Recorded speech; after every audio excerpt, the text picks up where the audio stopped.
Sapere Aude. Humanistas sin complejos. Bienvenidos a Humanistas sin complejos. Hoy hablamos con Rafael Escudero, que es profesor de Filosofía del Derecho y actual subsecretario del Ministerio de Juventud e Infancia. A partir de su último libro, Cuando Antígona encontró a Benjamin, exploraremos las heridas del franquismo y de la transición, el papel de la memoria en una democracia y cómo las ideas de Walter Benjamin y la figura de Antígona nos ayudan a mirar hacia atrás para no repetir los errores del pasado. Allá vamos.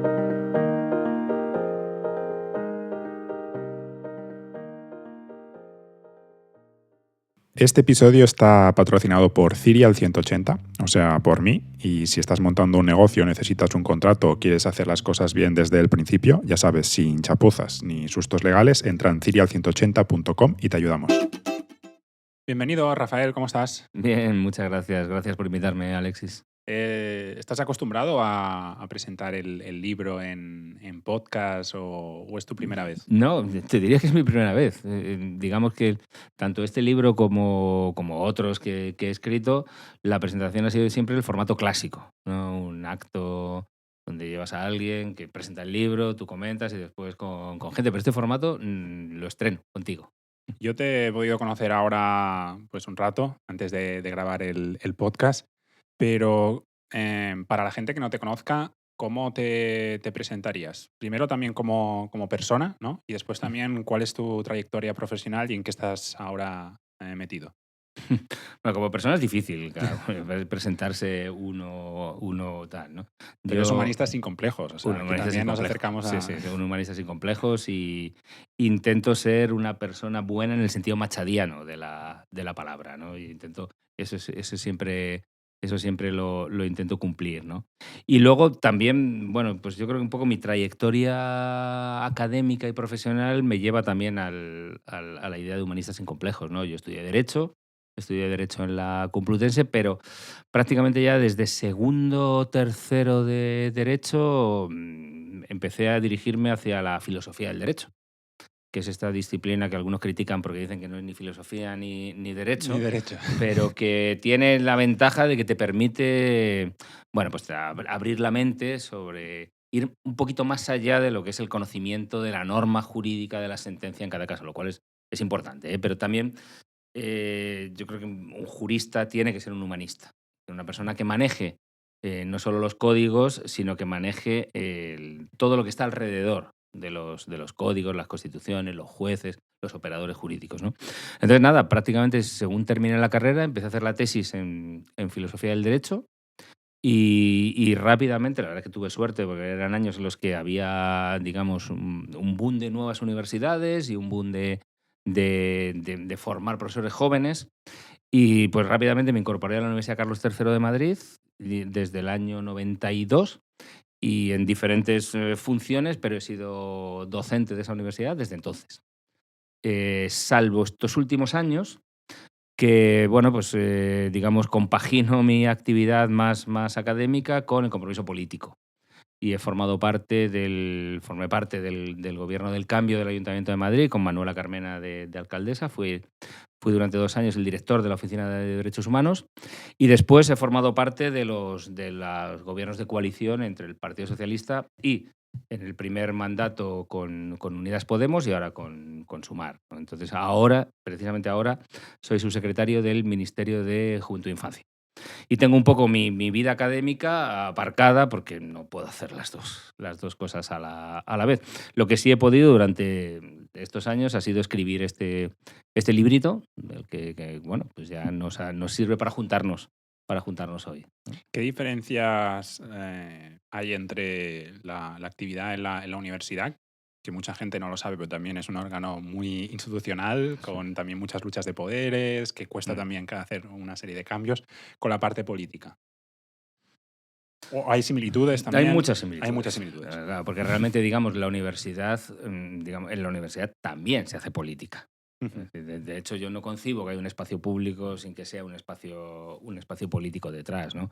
Efectivamente, la universidad la tenemos, digamos, identificada con dar clase Y es así, y esa es una primera función muy importante en la universidad, la de formar a los estudiantes, pero luego la universidad tiene toda una actividad que tiene que ver con la formación de los estudiantes, que es la investigación, y por supuesto también es lo que llamamos, ahora se llama muy de forma, desde mi punto de vista, un poco pomposa, pero se llama la transferencia de resultados, ¿no? Es decir, que es como nuestra actividad como docentes universitarios y como investigadores universitarios repercute en la sociedad, ¿no?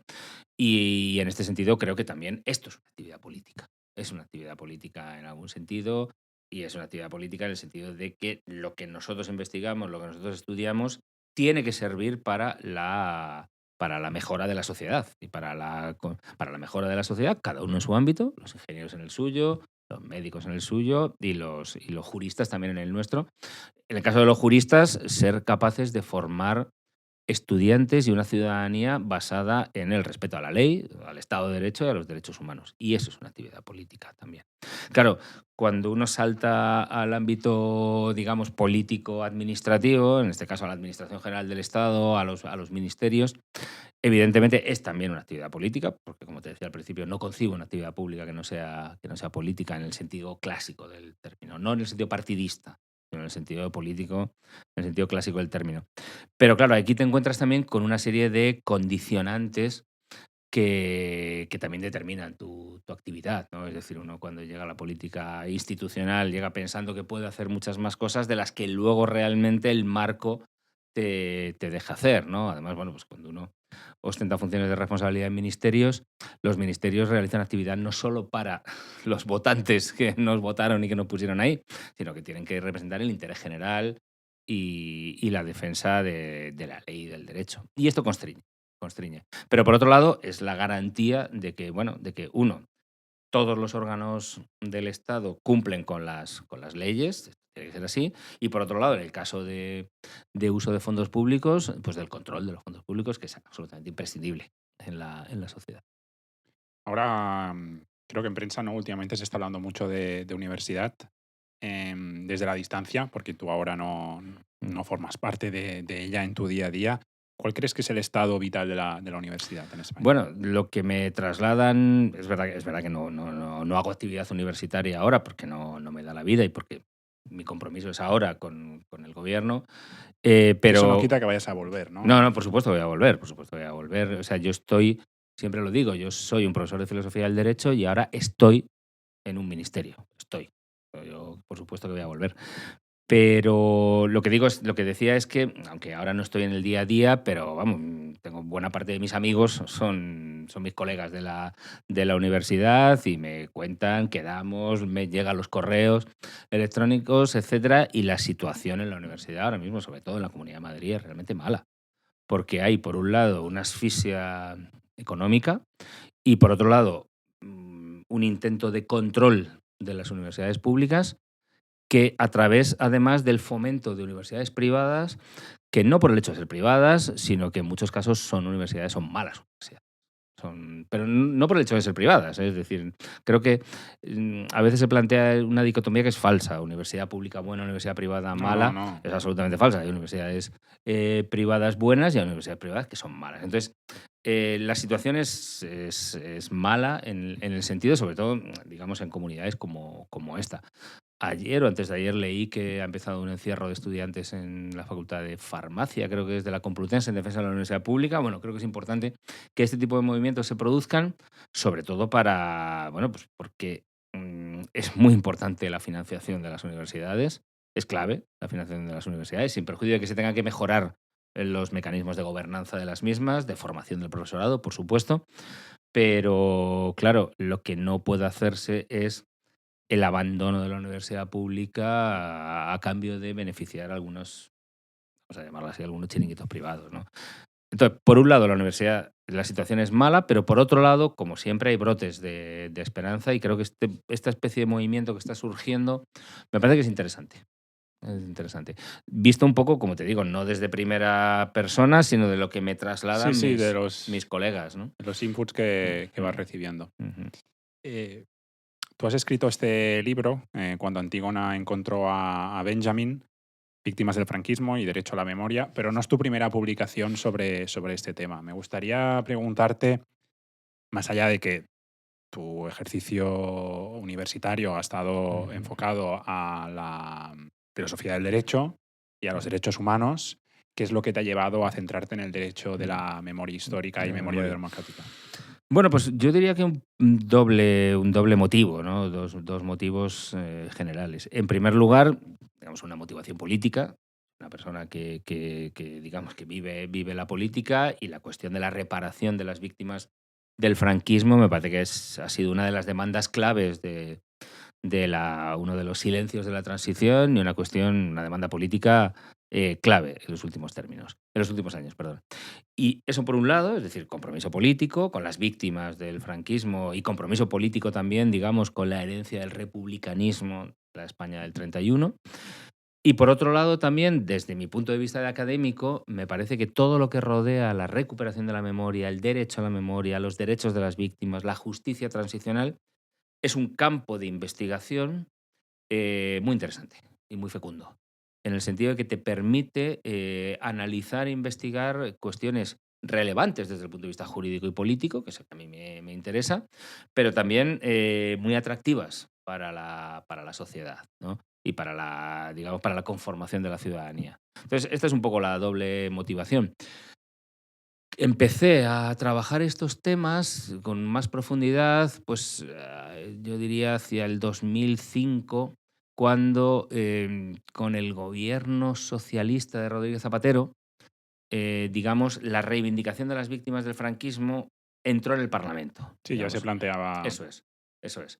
Porque entonces se planteó ahí se planteó una ley del año 2007 de memoria histórica, mal llamada ley de memoria histórica, porque la ley no se llama ley de memoria histórica. No aparece con ese nombre en el BOE, pero bueno, pues se conoció así. Una ley del año 2007. Y ahí hice un librito, bueno, coordiné un librito con José Antonio Martín Pallín, que es un magistrado emérito ya jubilado del Tribunal Supremo, un tipo con una visión, una cabeza jurídica espectacular. Y hicimos digamos, el primer libro que se hizo jurídico de análisis de esa ley, ¿no? El libro se llama Derecho y Memoria Histórica, está publicado también en la editorial Trota. Y a partir de aquí, además, contactamos con un grupo de colegas de Derecho Internacional, de Derecho Constitucional, de Derecho Procesal, para analizar la ley desde diferentes perspectivas. Y bueno, pues de ese pequeño libro pues ha salido toda una línea de investigación mía hasta este libro de este año, ¿no?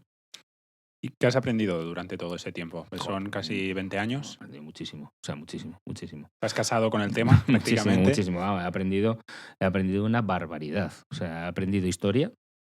He aprendido historia de España, es decir, porque, Sí, bueno, sí, claro, te has claro, es tenido que decir, poner ahí claro, en la carrera de Derecho, por supuesto, no estudiábamos esto. historia, ¿no? Y luego en mi formación, yo hice la tesis doctoral sobre las relaciones entre el derecho y la moral, así en términos muy generales. Ese es el nombre corto, ¿no? Sí, sí, sí, sí. Y tampoco lo analicé. He aprendido historia muchísimo, y aquí me gustaría reivindicar pues la persona de la que más he aprendido historia, que es un historiador andaluz que se llama Francisco Espinosa, que es un historiador de toda la represión de Andalucía, la columna de Queipo, toda la represión que va subiendo a Andalucía a Extremadura. Él es de origen extremeño, y realmente he aprendido, él es la persona a la que considero casi mi maestro desde esta perspectiva, ¿no? Francisco Espinosa. Y luego he aprendido también Derecho Internacional. Estaba más cerca, diríamos, el derecho internacional de mis intereses, pero claro, toda esta parte de lo que llamamos la justicia transicional me ha servido. No, y los derechos humanos también, ¿no? Claro, claro. Pero bueno, los derechos humanos, diríamos, el análisis de los derechos humanos está más cerca de mi formación académica y filosófica, ¿no? Porque, bueno, filosofía del derecho implica también todo el tema de derechos humanos. Pero vamos, yo diría que he aprendido historia, y he aprendido otra cosa también que no es, diríamos, académica en ese sentido, y he aprendido muchísimo de las víctimas, de las víctimas del franquismo. Es decir, he aprendido muchísimo en Pero por conversación. contactos que... Sí, sí, sí, en conversaciones con ellos, en actos, digamos, en charlas. He aprendido muchísimo de cómo se puede llevar la dignidad hasta el extremo, ¿no? Es decir, personas que han sufrido, que sufrieron la pérdida de sus familiares, o en algunos casos la pérdida de sus derechos, ¿no? Estuvieron en la cárcel, etcétera, que han sufrido después el silencio de la transición, el olvido durante mucho tiempo, que sufren el desprecio de las fuerzas políticas de derecha como el PP y Vox, que siguen sin entender esta cuestión, ¿no? Y A día de cómo, hoy, todavía. no, por eso te digo, siguen sin entenderlo. Y he aprendido de ellos cómo mantener la llama de la dignidad, cómo reivindicar y luego su inteligencia a la hora de conformar un movimiento asociativo, ¿no? El movimiento memorialista, ¿no? Y cómo ese movimiento memorialista entró, digamos, entró en la agenda pública relativamente en poco tiempo.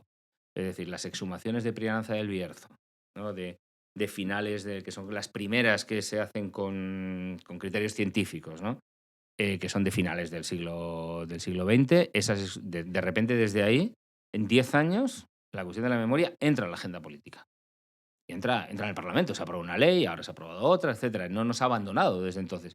Y esto en gran medida ha sido por la inteligencia del movimiento memorialista protagonizado por las víctimas. Que es contundente, ¿no? Ese movimiento. O sea, realmente hay mucha gente implicada, con mucho Sí, movimiento. hay mucha gente implicada yo diría, con mucho compromiso, porque tener en cuenta que están desde las propias víctimas hasta sus nietos. Con víctimas también incluyes familiares, ¿no? Sí, O sí, sea, sí, vale. sí, sí, sí, sí. Sí, pero es que yo, una de las cosas que intento hacer en el libro, basándome en el derecho internacional, es considerar que los familiares directos también son Claro, víctimas. claro. También son víctimas, ¿no? Entonces, bueno, pues si mataron a tu padre o a tu madre o estuvo en la cárcel, etcétera, creo que también eres una víctima del franquismo porque te ha condicionado toda tu vida, ¿no? Y hay argumentos jurídicos para sostenerlo. Y es un movimiento con mucha resiliencia, con mucha capacidad de comprensión, con las diferencias que existen entre las asociaciones, porque evidentemente, como en cualquier movimiento social, como sucede en los partidos, en los sindicatos o en las asociaciones de vecinos, hay diferencias entre ellos, pero saben cuándo hay que hacer valer esas diferencias y saben cuándo hay que obviar esas diferencias, ¿no? Es un movimiento muy, muy contundente, como tú dices, y muy resiliente. Ujú. El libro, donde hablas del derecho a la memoria y haces un repaso pues, de estos momentos que estás comentando, ¿no? Desde esa primera ley o esos momentos previos en el que este tema empieza a tener actualidad y empieza a entrar también en el seno de la política. Y ahora con el libro hablas del derecho de la memoria y lo relacionas con dos personajes, con Antígona y con Benjamin. ¿Cuál es esta relación que has querido construir? Pues sí, la verdad es que, o sea, yo planteé el libro como si fuera un camino, como si fuera el camino que las víctimas del franquismo y el movimiento memorialista han tenido que recorrer para ver reconocidos sus derechos en la ley de 2022, ¿no? En la ley de memoria democrática, que por supuesto tiene sus límites, tiene sus insuficiencias, pero me parece que es un buen... Lo Ahora ya elogias sí. mucho en el libro. Sí, me parece que es un buen punto de partida. No lo fue la ley de 2007. Creo que la ley de 2007 tuvo grandes insuficiencias. Y eso, si quieres, luego volvemos sobre ello. Pero esta ley me parece que también tiene insuficiencias, como todas las leyes, pero es un buen punto de partida para desarrollarla y empezar a trabajar, ¿no? Entonces, lo que intenté fue, bueno, ver un poco cuáles son los hitos de ese camino. Empezar con Antígona. ¿Por qué? Bueno, Antígona es la víctima, ¿no? Antígona es quien no puede enterrar a su hermano porque Creonte se lo prohíbe por una ley humana, ¿no? Entonces me parecía que hay muchas similitudes entre Antígona, la víctima, y nuestras víctimas, las víctimas del franquismo, ¿no? Entonces, por eso yo, digamos, represento a Antígona como la víctima desde el punto de vista individual. Sí. Desde el Esto punto de es una vista. diferenciación que Claro, haces en el libro, sí, ¿no? Una sí, cosa sí. es el derecho Eso es. individual y otra cosa es el Eso derecho es, eso es. colectivo. Y entonces, claro, toda la primera parte del libro lo que hago es desgranar los derechos que se derivan digamos, del carácter individual de la memoria. El que lo sufre. Claro, la víctima, qué derechos tiene la víctima, el estatuto de la víctima, etcétera. Y luego la segunda parte, porque ahí me parece que sí es un hito en el camino bastante relevante, no cuantitativo, sino casi cualitativo. La segunda parte lo que hago es utilizar la figura de Benjamin como referente de la construcción colectiva de la memoria. Entonces ya a partir de ahí, en la segunda parte, lo que hago es analizar los derechos colectivos que se derivan de la memoria. Los individuales titulares son las víctimas, como te digo, también sus descendientes, pero creo que el paso relevante para el que podemos utilizar el pensamiento de Walter Benjamin es para configurar, por lo menos teóricamente, un derecho colectivo a la memoria, en el sentido de que los titulares de esos derechos somos todos, es Sí, la sí. ciudadanía. Y por eso también esos son los derechos que después tienen más visibilidad, Claro, claro, porque pertenecen a la política pública. claro. De hecho, además, son los más conflictivos. Son los más conflictivos, ¿no? Es decir, por ejemplo, las fuerzas políticas que se oponen, ¿no?, a la ley de memoria, ¿no? Pues el Partido Popular, Vox y en su día Ciudadanos, ¿no? Estarían dispuestos a admitir que, hombre, que a las personas hay que enterrarlas de forma digna, Sí, ¿no? sí, que Yo desde el creo, punto de claro, vista claro, antigonista, ¿no? claro, Ahí, estarían dispuestos, pero lo que no están dispuestos a admitir son las políticas públicas de sí, memoria. sí, educación. Educación, que es clave para además las garantías de no repetición, todo lo que tiene que ver con la resignificación del espacio público, el nombre de las calles, las estatuas, etcétera. Esa es la parte que, fíjate, no es una cuestión económica, es una cuestión simbólica. Y como siempre, al final, el tema de los símbolos es lo más complicado, ¿no? Entonces ahí lo que hago es traigo la figura de Benjamin digamos, para desgranar esa vertiente colectiva de la memoria, que me parece que es muy importante. Es decir, la ley del 22, la ley actual que tenemos, que habla ya de memoria democrática, todavía no reconoce sobre el papel la figura del derecho colectivo a la memoria, ¿vale? Pero bueno, esto es algo que los derechos se van construyendo, ¿no?, socialmente. Yo creo que de aquí a unos años no tendremos duda, no solo en el caso español, no tendremos duda de categorizar un derecho colectivo a la memoria. ¿Cuáles son las diferencias entre esa ley del 2007, con la que eres tan Mm, crítico, mm. con esta ley del 2022, que ya sí que es un buen punto de Sí, partida? sí. Bueno, ahí mira, te voy a poner un ejemplo bueno, un caso, un ejemplo y luego voy a las diferencias, pero que nos demuestra por qué la ley de 2007 no fue buena. La ley de 2007, que también tiene sus virtudes, ¿eh? Es decir, yo creo que tenemos que intentar huir un poco de los discursos blanco-negro, ¿no? Hay Sí, sí, blanco-negro, pero también hay grises, ¿no? Mira, la ley de 2007, el Partido Popular entonces el líder era del Partido Popular, entonces en la oposición era Mariano Rajoy, y digamos, se oponen a la ley. Y lo que dice Mariano Rajoy es, si ganamos las elecciones, derogaré la ley. Dijo, si ganamos las elecciones, derogaré la ley. Bueno, en 2011 ganaron las elecciones y no la derogó. ¿Por qué no la derogó? Porque no le hizo falta. Es decir, la ley contenía un par de medidas que requerían de un esfuerzo económico, como todas las leyes, por otro lado. Lo que hizo fue retirar el presupuesto. Pero claro, envió la ley a vía muerta. No necesitó derogarla, ¿no? Claro, la ley del 22 es muy diferente. Bueno, para empezar, contra la ley de 2007 no se interpuso recurso de inconstitucionalidad, contra la ley del 22 se ha interpuesto un recurso de Está en inconstitucionalidad. activo, ¿no? Sí, sí, Ujú. el tribunal está resolviendo, no sabemos cuándo resolverá, pero, hombre, debería hacerlo en breve, porque ya te iba tiempito. Pero bueno, ya sabemos que el tribunal es lento, ¿no? Y esta ley sí que es el día que gobierna la derecha, si es que esto alguna vez se produce, pues posiblemente la ley la deroguen en algunos aspectos. Bueno, en algunas comunidades Por ya. ejemplo, tenemos el ejemplo de las leyes autonómicas de memoria, que han sido otro hito en el camino muy importante y que se están derogando, ¿no? En Valencia, Castilla-León, Aragón, Cantabria, creo que en Extremadura en breve se están derogando. A ver, ¿por qué soy crítico con la ley de 2007? Bueno, es verdad que es la primera vez que entra la cuestión de la memoria al Parlamento y esto es importante que lo tengamos en cuenta.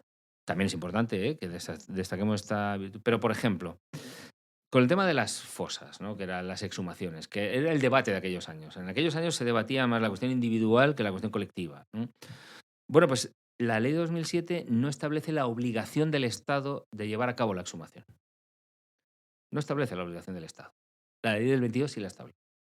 Claro, ¿qué es lo que dice la ley de 2007? Lo que dice es que el Estado, las administraciones públicas colaborarán con las víctimas en la exhumación de sus restos.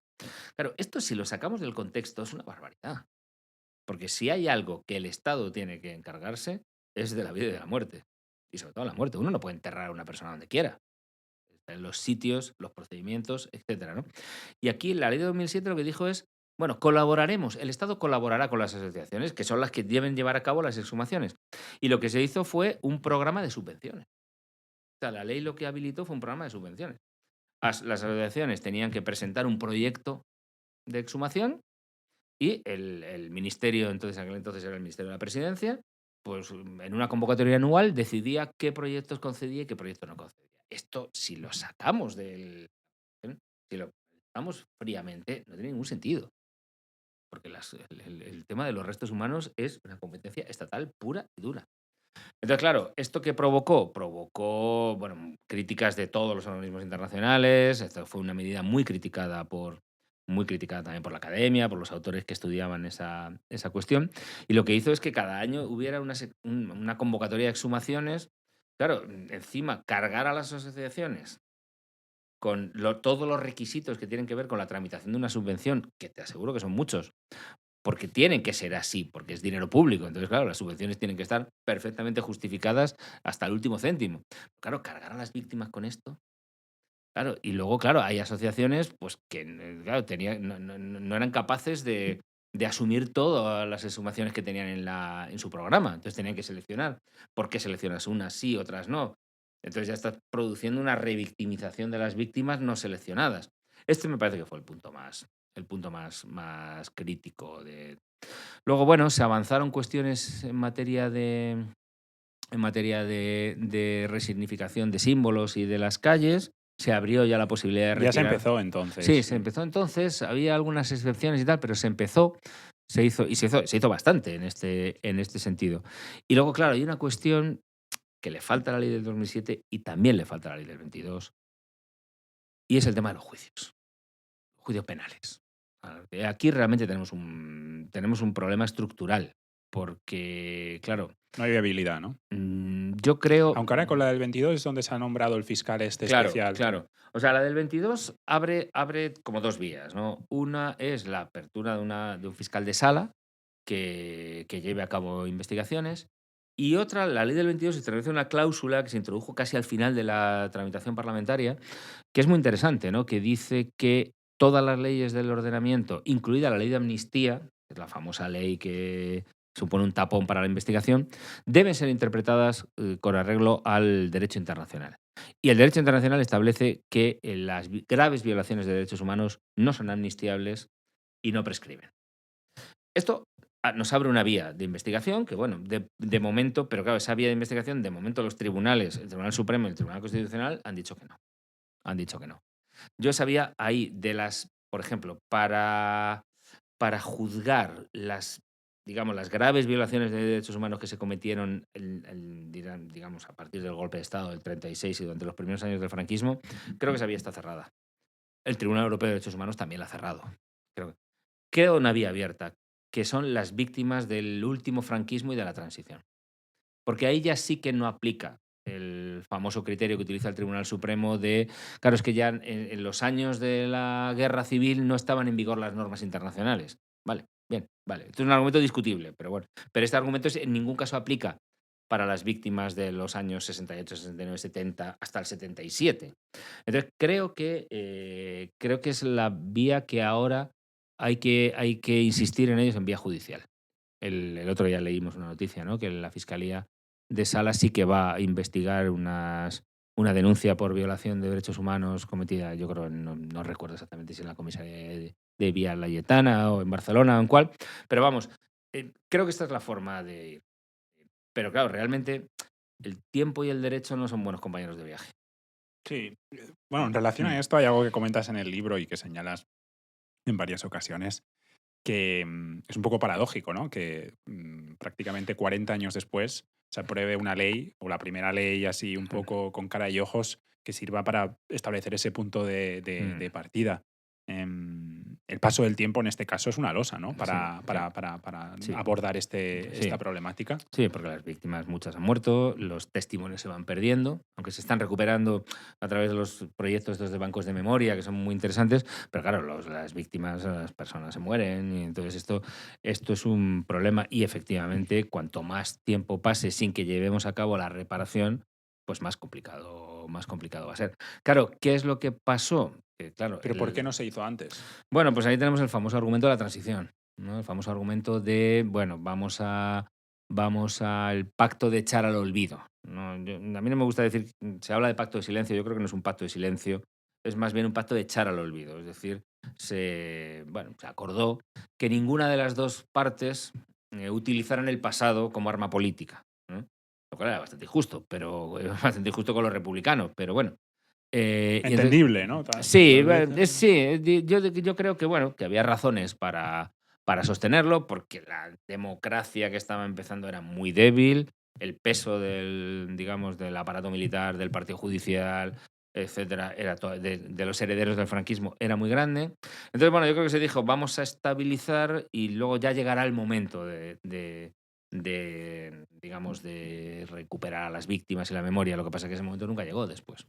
Claro, porque, es decir, que ese argumento sea entendible en los años 80, con un golpe de Estado, un intento de golpe de Estado, dices, bueno, vale, pero que 40 años después la página de la transición siga leyéndose en bucle, esto ya no es ni siquiera entendible. No justificable, pero ni siquiera entendible, ¿no? Bueno, y también yo creo que también esto los teóricos de la memoria hablan de las dos generaciones, ¿no? De que tienen que ser la generación de los nietos la que saque el tema. Y luego también, bueno, pues una conformación política de la sociedad que permite estas leyes, ¿no?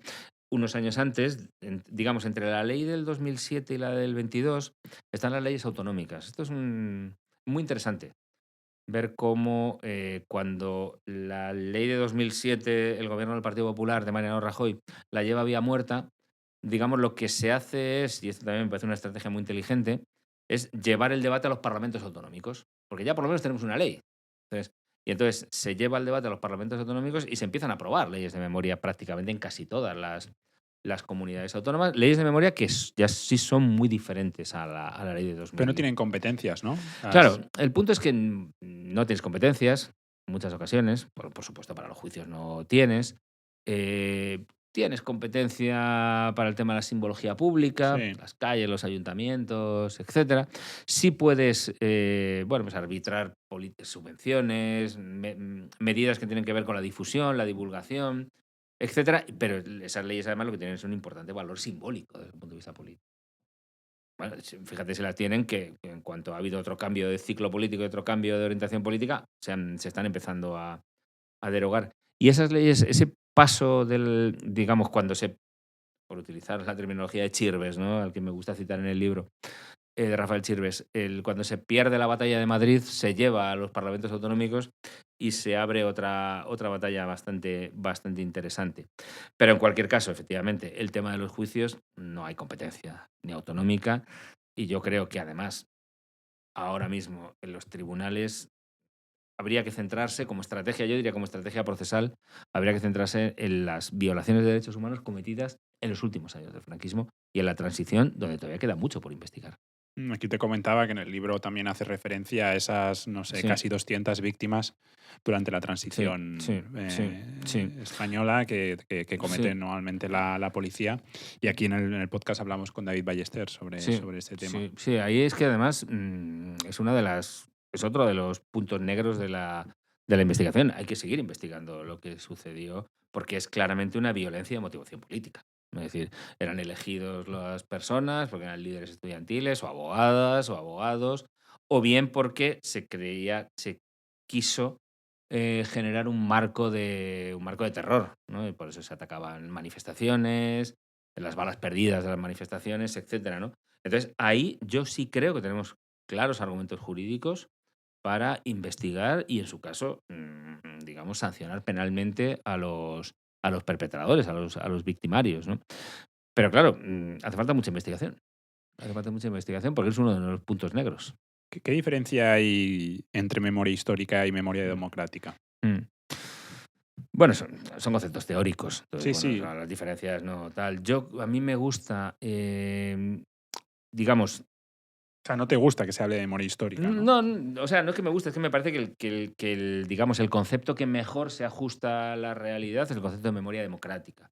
Yo prefiero reservar el tema de la memoria histórica cuando hablamos de cuestiones puramente individuales. Es decir, la memoria histórica tiene que ver con la transmisión de recuerdos por vía oral de generación en generación, el uso de fuentes orales para reconstruir la historia. Esto que en el año 2007 fue muy discutido. Es decir, en el año 2007, cuando se aprobó la ley de memoria, la memoria histórica, había toda una serie de historiadores muy relevantes. Estoy pensando, por ejemplo, en Santos Juliá, que rechazaban el concepto de memoria histórica porque rechazaban la posibilidad de que la memoria fuera una fuente para la reconstrucción historiográfica. Entonces decían, no, la memoria es subjetiva, es fragmentaria, es personal, cosa que es cierto, pero bueno, del mismo modo que los recuerdos de un testigo en un juicio.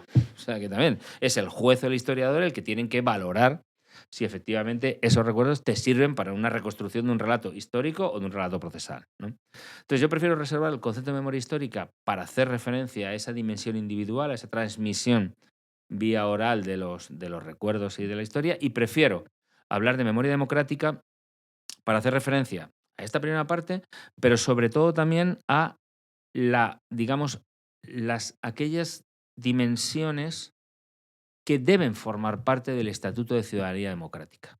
Es decir, cuando yo digo la memoria democrática no es el recuerdo solo, no es el recuerdo de lo que pasó, no es el recuerdo de lo que sucedió en los dos bandos, vamos a utilizar esa terminología, ¿vale?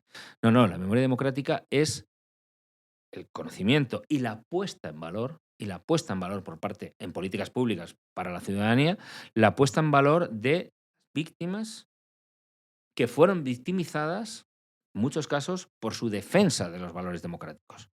O que fueron victimizadas, ni siquiera aunque fueran activistas, fueron victimizadas por atacar los valores democráticos. Por eso yo digo, la memoria democrática no es la memoria de las dos partes, de los dos bandos. Y las políticas de memoria tienen que ir dirigidas a recuperar esos valores, esas personas y esos valores, que fueron los valores de la Segunda República, de la democracia y de los derechos humanos. Por eso me parece que es más ajustado hablar de memoria democrática. La semana pasada vi una película, no sé si la has visto, una película brasileña, no recuerdo el título, que ha estado nominada para los Oscars como mejor película Ah, ya, internacional, no he llegado a verla que es la todavía. historia de una mujer, ¿no?, que lucha toda su vida para rescatar el honor, ¿no?, del marido que pierde por violencia policial durante la dictadura en Brasil. Y tú en el libro, de hecho, mencionas algunos casos también en países donde este tema se sobrelleva y se hace mejor. ¿Por qué crees que hay esta resistencia política y mediática generada muchas veces por estas leyes que estamos comentando? ¿Qué revela esa resistencia en nuestra cultura política? Bueno, revela que todavía tenemos grandes déficits en materia de cultura democrática y que revela que efectivamente todavía no hemos sido capaces como sociedad de superar lo que fue el trauma de la pérdida de la Segunda República. Es decir, todavía no hemos sido capaces, por más que, y esto es una cuestión que tiene mucho más que ver. Pero O han sea, pasado muchos años. sí, han pasado muchos años, han pasado muchos años.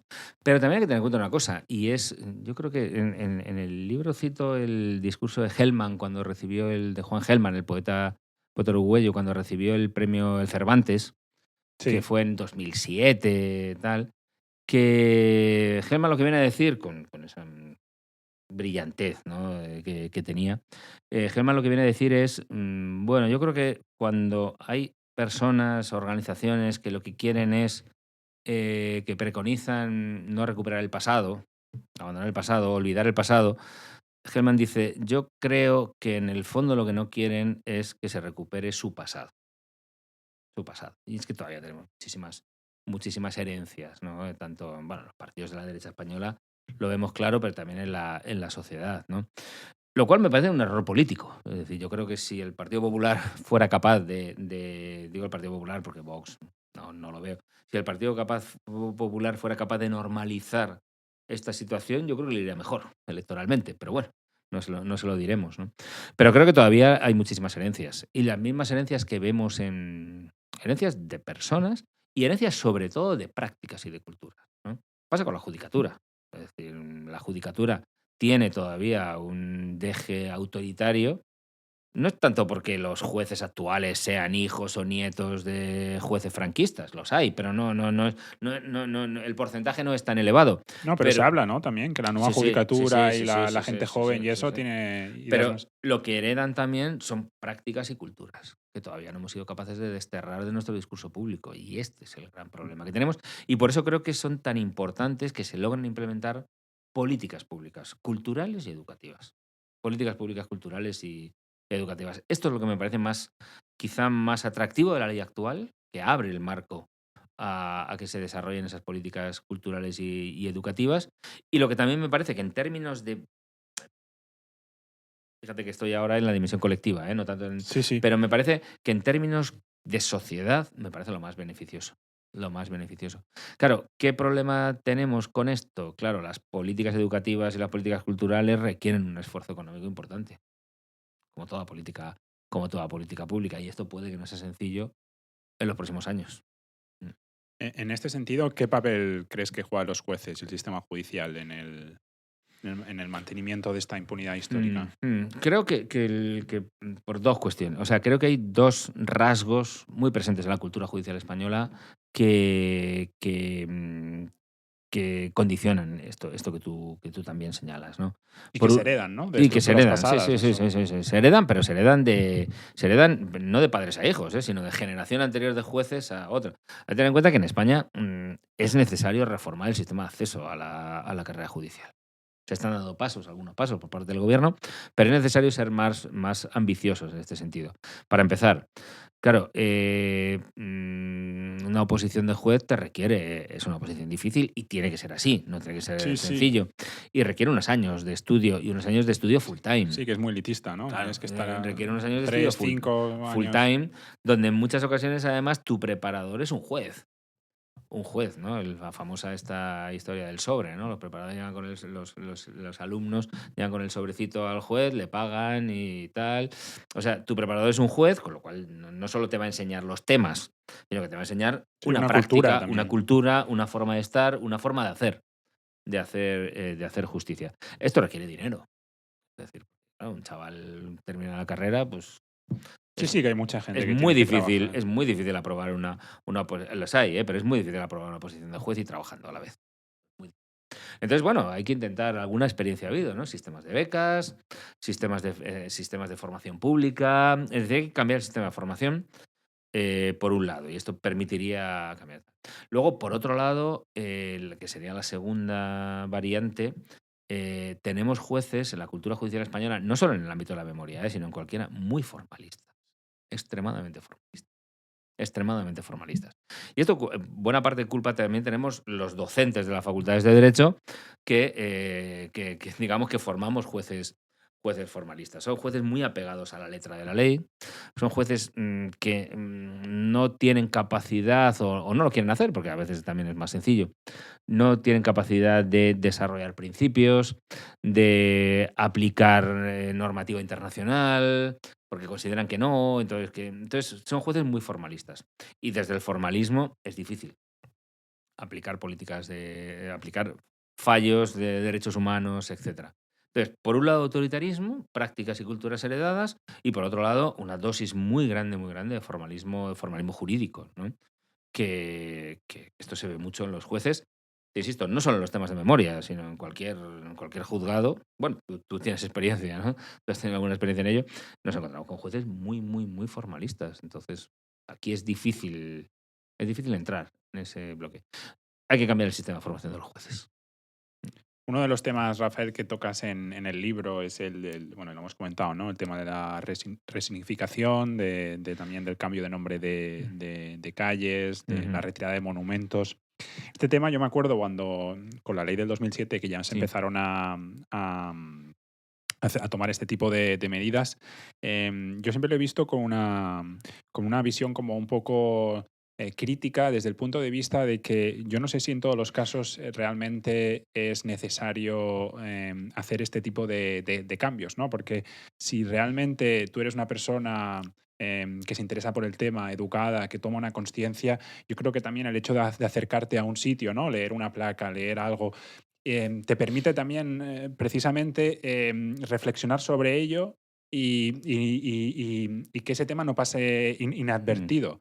Entonces, yo no sé aquí en el libro sobre todo pones el foco sobre el valle, ¿no? Sobre el valle de Cuelgamuros ahora, el Valle de los Caídos. ¿Qué opinión tienes tú de todo ese tema? Porque es algo que a mí me interesa bastante. Evidentemente es complicado, no es una cuestión sencilla y hay argumentos para los dos lados. Es decir, claro, el planteamiento es, digamos, ¿qué es mejor a los efectos de formación de la ciudadanía? Cambiar el nombre de una calle de Francisco Franco, Mora, de cualquiera de los perpetradores del golpe y de graves violaciones de derechos humanos, o dejar la placa y poner debajo una explicación. Una explicación para que la gente joven, nueva y tal, sea capaz de leerlo y tal. Bueno, yo creo que se puede intentar hacer las dos cosas. Intentar hacer las dos cosas. Es decir, yo creo que los grandes, digamos, edificios de barbarie, yo creo que hay que dejarlos. Y hay que resignificarlos. Hay que resignificarlos. Por ejemplo, el Valle. El Valle es como un campo, como Auschwitz o Mauthausen. Es decir, ¿no? ¿A alguien se le ocurriría arrasar Auschwitz? Yo creo que no.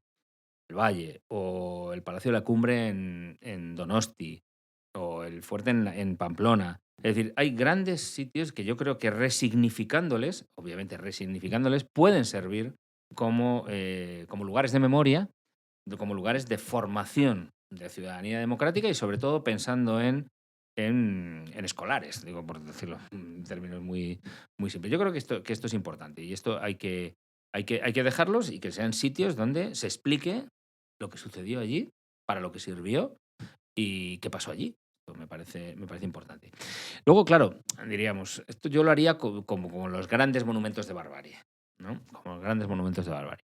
¿Qué hacemos con las estatuas, tantas que hay, ¿no? O con los nombres de las calles, ¿no?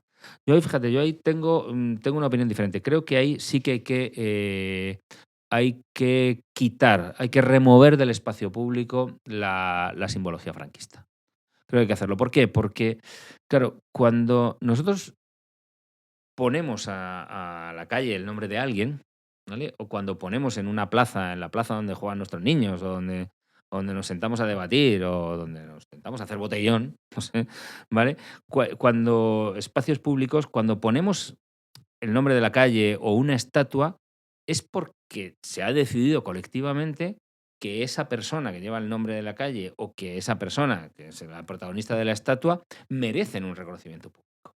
Merecen un reconocimiento público. Porque ¿por qué ponemos una estatua de alguien en una plaza? Porque merece un reconocimiento público y debe ser reconocido por nuestros convecinos, ciudadanos, etcétera. Y creo que este elemento es muy, muy, muy perjudicial. Muy, muy, muy perjudicial. Y ahí sí creo que las estatuas museo, a los museos, Los museos, a ¿no? los museos, y allí, bueno, ahí se realiza efectivamente ese Esa ejercicio de labor. significación, esa labor y tal. Y los nombres de las calles, yo creo que tienen que ser otros referentes. Creo que tienen que ser otros referentes. Es un poco la posición que sostengo en el libro, que bueno, es un poco una posición intermedia, es decir, no es tal, pero creo que efectivamente hay algo de nombrar un espacio público, de ponerle una estatua, ponerle una placa, ponerle algo que tiene que ver con el reconocimiento que nosotros hacemos a esa persona o a ese hecho o a ese lugar. Y creo que los reconocimientos públicos deben ser democráticos.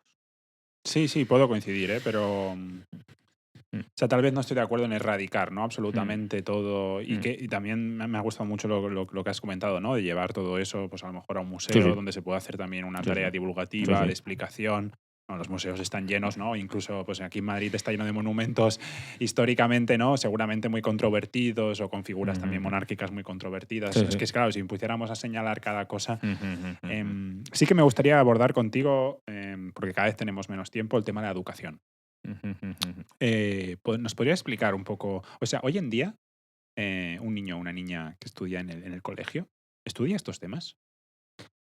En los últimos cursos, en teoría, en los últimos cursos digamos, de la educación secundaria y en el bachillerato, si estudian historia, sí. En teoría, sí. A nivel Deben. histórico, ¿eh? Sí, sí, sí, sí, sí, sí. Pueden hacerlo. ¿Qué es lo que sucede? Lo que sucede es que, bueno, pues al final son temas que se suelen ver al final del curso, son temas que se suelen pasar muy rápido, porque incluso el docente tampoco se siente muy cómodo con la explicación, porque también tiene miedo de que después los padres puedan venir protestando, etcétera. O sea que, digamos, la teoría y la normativa, la legislación, está Yo es que hecha te lo para que comento se... porque yo recuerdo que yo no No, estudié no, no, demasiado. no, no, no, no, tú no, y yo tampoco. Y tú no, y yo tampoco. Pero ahora la teoría es que sí. Lo que pasa es que vamos a ver, luego hay que ver el enfoque, cómo se hace, etcétera. Yo sí creo, y por ejemplo, en Esta los... ley abre una ventana de Sí, sí, sí, oportunidad en sí, ese sí, sí, sí, sentido, sí. yo creo que sí. Esta ley y las últimas modificaciones que se han hecho a la legislación educativa también. Claro, aquí hay un ámbito de competencia autonómica también. Hay un ámbito de competencia autonómica que es necesario coordinar con el Estado. Y es lo complicado. Pero bueno, yo creo que la situación no es cuando estudiamos tú y yo, porque esto efectivamente sí que ha cambiado afortunadamente. Incluso, bueno, yo recuerdo un catedrático de historia de la Universidad de Zaragoza que decía, sí que se va a estudiar porque yo hago el examen de selectividad cuando era la selectividad y aseguro que puede entrar en la selectividad. Por tanto, ya veréis cómo se lo va a estudiar la gente, ¿no? O sea que, bueno, mecanismos hay para hacerlo. No sé si tan drásticos como este, pero mecanismos hay. El tema está en que o sea, no solo en la educación formal, hay que insistir también en los mecanismos de educación informal, hay que insistir que los niños acudan a exposiciones, digamos, cada uno en su ámbito correspondiente, que se vaya filtrando más estos mecanismos en la educación. ¿Ahora mismo hay alguna propuesta en concreto sobre este tema o no? Que yo sepa, no, pero puede haberla, que yo sepa, no. Lo que sí que hay es, digamos, hay bastantes como proyectos divulgativos. Eso O sí sea que que hay. después a veces hay un cambio de gobierno, ¿no? Y también hay un cambio de la ley de educación. O sea, es que Bueno, con ese tema siempre esto, estamos esto igual. puede, esto puede suceder, efectivamente, claro, un cambio de gobierno. Bueno, cada cambio de gobierno significa que hay un cambio de mayorías parlamentarias. Por tanto, Ujú. bueno, pues oye, pues la soberanía está siempre que se respeten los derechos humanos, que es lo importante, ¿no? Los derechos humanos están al margen del juego de las mayorías, ¿no? Por eso también me parece que es muy otra de las inteligencias del movimiento memorialista ha sido transformar su demanda en una demanda de derechos humanos. Esto me parece además que es un win-win para el movimiento memorialista, porque la memoria la conforma como un derecho, bueno, pues es más robusta esa petición, y también es una ventaja para la agenda de derechos humanos, ¿no? Que incorpora otro elemento en su catálogo, ¿no? Y esto me parece que también es otra de las cosas que he aprendido del movimiento memorialista. Cómo transformar, digamos, una demanda de exhumación e identificación de restos en un derecho. En un derecho. Esto me parece muy relevante. Muy Ujú. relevante. Para ir terminando, te quería preguntar sobre la responsabilidad bueno, que la sociedad, ¿no? La sociedad civil, profesores, educadores, Ujú. gente que está también involucrada con la universidad, juristas, tienen para mantener viva esta memoria democrática.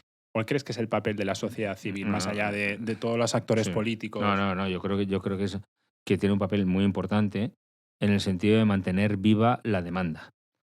¿Por qué lo digo? Porque, claro, la ley, por ejemplo, la ley del 22, ¿no? Es una ley, a mí me convence, como siempre, con insuficiencia, pero es una ley que me convence, que arbitra muchos mecanismos.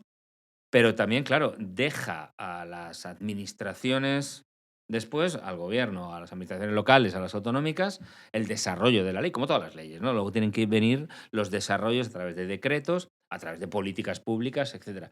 Y en la situación en la que nos encontramos, con una confrontación política muy grande, con, bueno, pues una reconstrucción pospandémica del país. O sea, ya nos hemos olvidado ya, pero estamos en una Sí, fase sí. de reconstrucción de la pandemia. Pero claro, con las amenazas ahora Sí, también, que estamos en un arancelarias, con mundo, el gasto sí. militar, etcétera, pues corre el riesgo de que los gobernantes se vayan de vacaciones con este tema. Entonces, claro, ahí la labor de presión que tiene que hacer la ciudadanía organizada a través de las asociaciones, la academia, los organismos de derechos internacionales, etcétera, es decisiva para poder desarrollar la ley. Si no, la ley evidentemente corre el riesgo de quedarse en papel mojado. ¿Esto hoy en día está en la agenda política o no? Yo creo que sí. Sí. Yo creo que sí. Vamos, yo por mi experiencia, vamos, yo estoy en el Ministerio de Juventud e Infancia y no alguna competencia tenemos, pero no tenemos competencia en materia de memoria, pero sí veo por los ministerios competentes que se están realizando muchas acciones. Bueno, fíjate que este año hay todo un programa de conmemoración de los 50 años de la muerte de Franco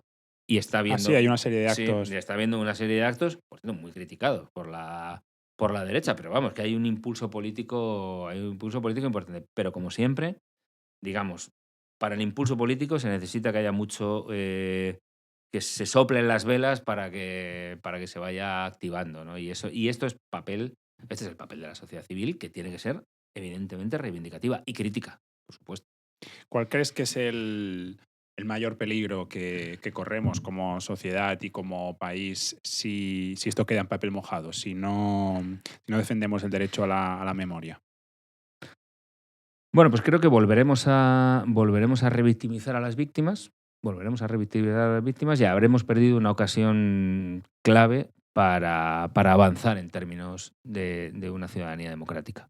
Habremos perdido que las nuevas generaciones pues vuelvan a sentir, a conocer la historia de España y conozcan lo que fue la época republicana, ¿no? Que es que siempre se ha visto mal por parte de la historia oficial. Y creo que una sociedad que no conoce sus referentes democráticos es una sociedad democrática. Pero ¿cómo crees, Rafael, que se debería explicar la historia de España del siglo XX? Esto nos da para otro, Sí, sí. esto nos da para otro podcast con algún experto, además, en explicar, en tal, ¿no? A grandes rasgos, ¿eh? Va, yo creo que o sea, bueno, pues se tiene que explicar cómo es una historia de adelantos y de atrasos, pero creo que no explicamos con suficiente énfasis lo relevante que fue la Segunda República. Creo que no lo explicamos en términos democráticos, ¿no? Que fue una experiencia republicana y democrática que la había también en otros países de la Europa occidental, ¿no? Es muy interesante ver todas las constituciones que se aprueban en Europa entre la Primera y la Segunda Guerra Mundial, las constituciones de entreguerras con un catálogo de derechos sociales, avances a la mujer, etcétera. Bueno, esto se trajo a España, Sí, que ¿no? aquí comentas, ¿no? Sí, sí. También el caso de la mujer. De Sí, hecho, claro. invitas a hacer una lectura del libro desde una perspectiva de género. Claro, También. es que fue una cosa increíble. Es decir, el avance en términos educativos de la Segunda República y en avance en términos de derechos de la mujer, que deja de ser propiedad del marido o del confesor, es un avance decisivo.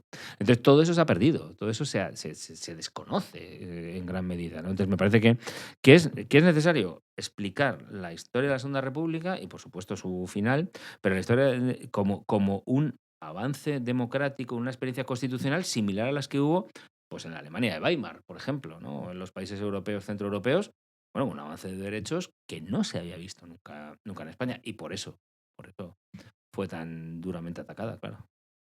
Antes de terminar, Rafael, me gustaría hacerte unas preguntas de presunta respuesta más rápida. Mm. ¿Alguna película o documental que recomendarías sobre el tema? Uy, ¿Y por qué? O que te recuerde al tema. cuando siempre te preguntan una, es complicado, ¿no? A mí me resulta complicado, ¿no? Estoy pensando en Los girasoles ciegos. Digo, la película me parece clave porque explica la sensación y lo que sentía la víctima.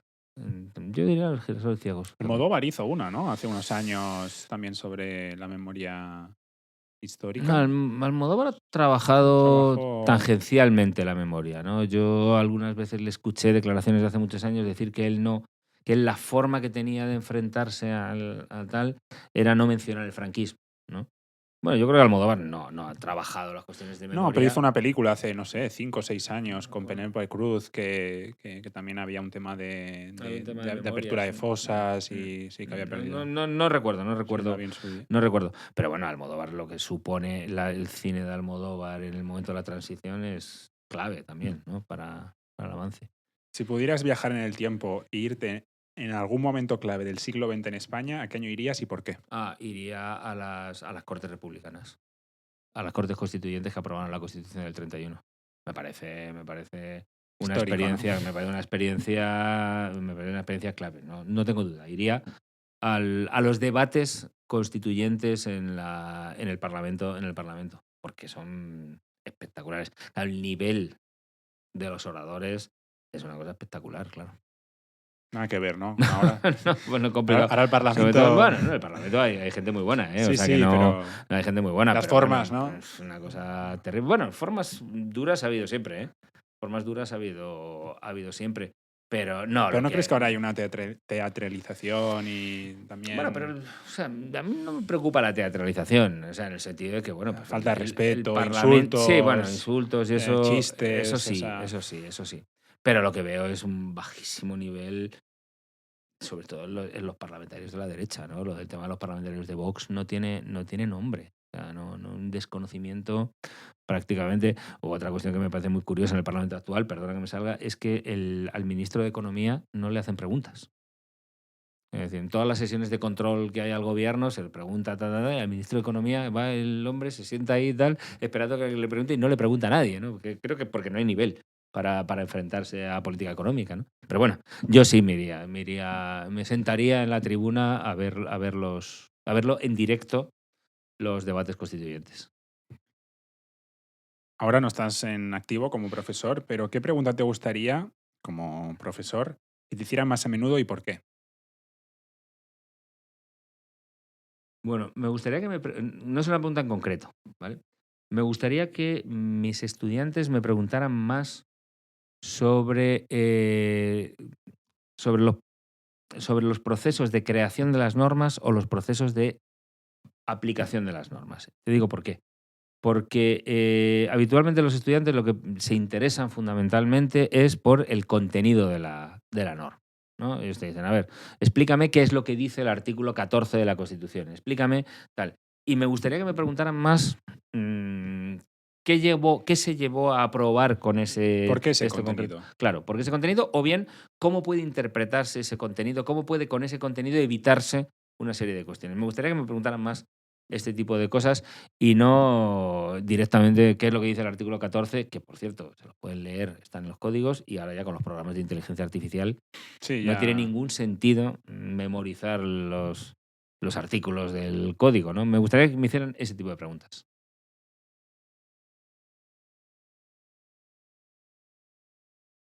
Si tuvieras que recomendar un libro para entender todo lo que hemos hablado, ¿cuál sería y por qué? Aparte del tuyo. Gracias, gracias. Mira, si tuviera que recomendar un libro, depende también de a quién, ¿no? De a quién. Bueno, piensa que De a la quién. gente nos escucha, pues gente interesada en saber un ¿De a poco, quién en se lo ahondar diría? más. Mira, me parece el mejor libro, para mí, siempre para mí, el mejor libro que se ha escrito sobre Benjamin es un libro de Reyes Mate que se llama Medianoche en la historia, comentario a las tesis de Walter Benjamin. Es un libro del 2006 de Reyes Mate, que es un profesor de filosofía, que me parece que es clave para entender todo lo que supone el pensamiento de Benjamin y lo que supone la idea de memoria que estamos trabajando. Yo recomendaría ese libro. Y ahora las dos últimas. ¿Qué idea o costumbre de nuestra época crees que la gente del futuro encontrará absurda? Puede ser relacionado con el tema que hemos hablado. Encontrará absurda. La pregunta, ¿eh? Encontrará absurda. Estaba intentando pensar en alguna relacionada con el tema que hemos hablado, porque se me ocurren otras muchas, pero no tienen que ver. ¿Podría pasar? De que Sí, yo creo que la gente del futuro futuro, piense yo creo que la que- gente del futuro encontrará absurdo Pero ¿cómo se...? que restos humanos se tiraran en cunetas y se echara cal o cemento encima de ellas y nadie se preocupara por ellos. Esto Los olvidados, ¿no? creo que Los encontrarían vencidos. absurdo eso. Y la última, para ser sinceros.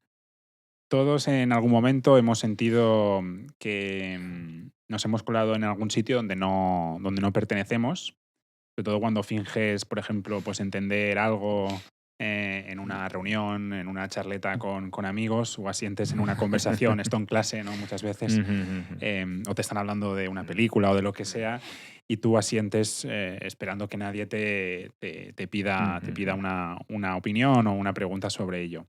¿En qué aspecto de tu vida sigues siendo un Un impostor? impostor. ¿Y qué haces con esa sensación? ¿La escondes, la enfrentas o la conviertes en algo más?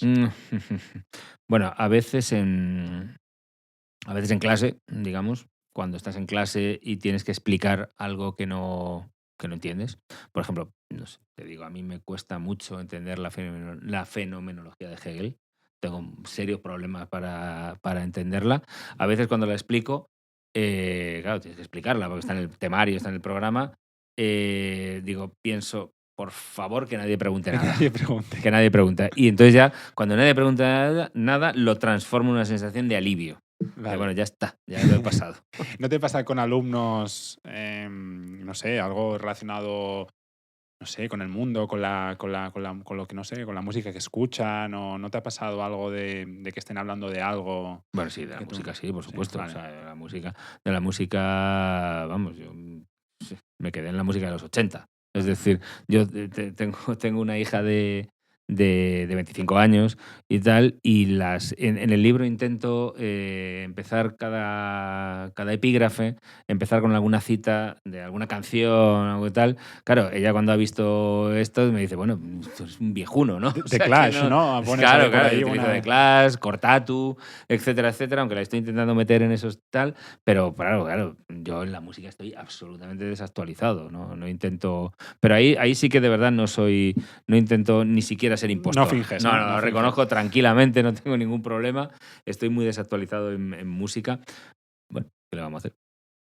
Bueno, Rafael Escudero Alday, autor de Cuando Antígona encontró a Benjamin, Víctimas del franquismo y derecho a la memoria, gracias por venir a Humanistas sin complejos y por cedernos un rato de tu tiempo. Espero que la gente que escuche el podcast lo disfrute, se acerque a tu libro, lo lea y bueno, a todas esas recomendaciones que has puesto. Pondremos toda la información en la descripción del podcast.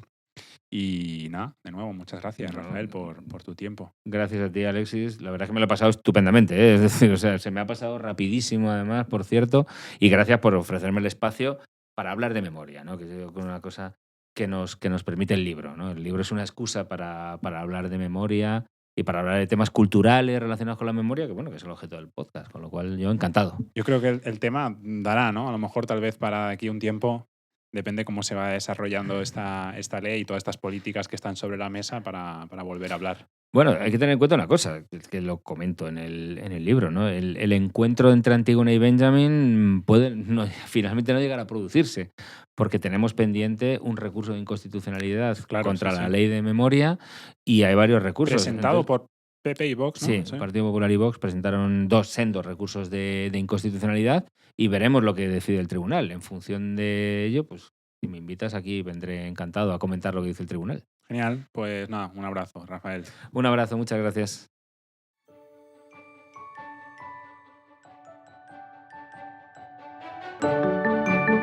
Sapere Aude. Humanistas sin complejos.